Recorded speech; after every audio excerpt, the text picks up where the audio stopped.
그의 팔로 힘을 보이사 마음의 생각이 교만한 자들을 흩으셨고 권세 있는 자를 그 위에서 내리치셨으며 비천한 자를 높이셨고 줄이는 자를 좋은 것으로 배불리셨으며 부자는 빈손으로 보내셨도다.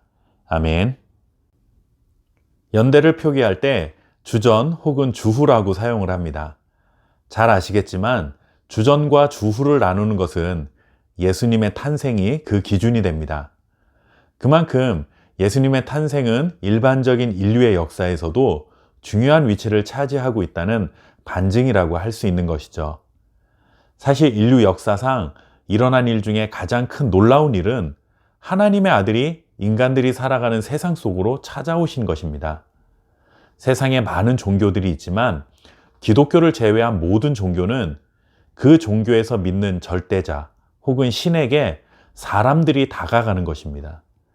그러나 유일하게도 기독교만은 믿음의 대상인 하나님께서 인간들에게 다가오셨음을 전하고 있습니다.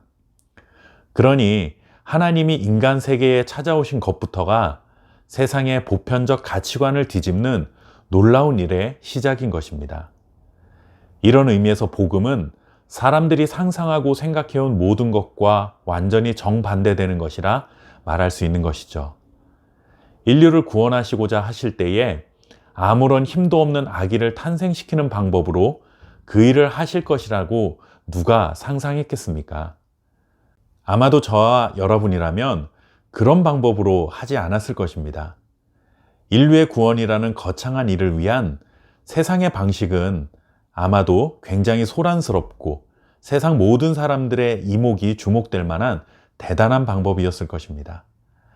하늘에서 구름을 타고 갑자기 이 땅에 내려오신다거나 아니면 천사들이 나팔을 불면서 메시아가 오실 것을 예고한다거나 하는 그런 방식이지 않았을까요? 그런데 하나님은 그렇게 요란하지도 않았고 영광스럽지도 않았습니다. 오히려 무명의 한 여인을 통해 마구간이라고 하는 초라한 곳에서 그의 탄생이 이루어졌습니다. 복음의 시작부터가 이렇게 우리의 생각과 가치관과는 정반대의 모습이었던 것이죠. 이렇게 세상과 비교해 보아도 평균 이하의 모습으로 복음은 시작되었지만 그 초라함 속에 하나님이 계획하신 놀라운 반전이 숨어 있습니다. 오늘 마리아의 찬양 속에 그 고백이 나타나 있죠. 먼저 51절을 보시면 그의 팔로 힘을 보이사 마음의 생각이 교만한 자들을 흩으셨고, 자신의 머리가 좋다고 지혜가 있다고 생각하는 세상의 교만한 사람들을 흩으셨다, 꺾으셨다고 노래합니다. 사람들은 예나 지금이나 자기들의 지혜와 능력이 매우 탁월하다고 여기는 교만한 마음이 있습니다. 그런 지식과 지혜로 하나님을 판단하고 하나님이 하신 일에 대해 이렇다 저렇다 말들이 많습니다. 그러나 세상의 지혜로 볼 때 말도 안 되는 일로 구원을 시작하셨지만 그 하나님의 지혜가 결국에는 세상의 지혜를 이기신 것입니다.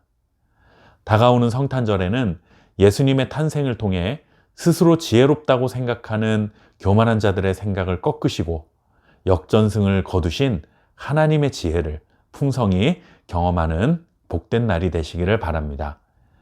52절 말씀을 보시면 권세 있는 자를 그 위에서 내리치셨으며 비천한 자를 높이셨다고 노래합니다.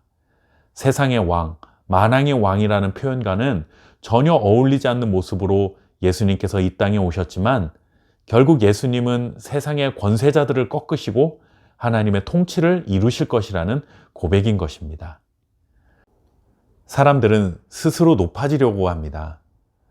한 나라의 대통령이라는 자리에 가기 위해 얼마나 요란스럽게 노력을 하고 있는지 요즘 우리의 눈으로 직접 보고 있지 않습니까? 그러나 하나님은 스스로 높은 자의 자리에 가시려고 그렇게 노력하지 않으셨습니다. 낮고 낮은 인간의 모습으로 이 땅에 오셨고 가장 힘없고 연약한 자들의 친구가 되어주시면서 결국 십자가의 죽음을 통해 하나님의 통치가 이 땅에 임하도록 하셨습니다. 낮은 자로 오셔서 낮은 자로 살아가시다가 낮은 자의 모습으로 죽음을 당하셨지만 결국 세상의 모든 높은 권세자들을 낮추시는 놀라운 역전을 이루신 것입니다. 이것이 바로 하나님 나라의 방식입니다. 우리도 성탄절을 기다리면서 지금보다 더 겸손한 마음으로 주님을 섬기고 낮은 자의 모습으로 이웃들을 섬기며 살아갈 수 있어야 합니다. 그럴 때에 교회와 성도들을 향한 세상의 날선 비난과 손가락질이 점점 사라지게 되고 모두가 그리스도 안에서 한 가족이 되는 놀라운 기적을 경험하게 될 것입니다. 이번 성탄절이 저와 여러분에게 그런 축복이 넘쳐나는 날이 되시기를 바랍니다.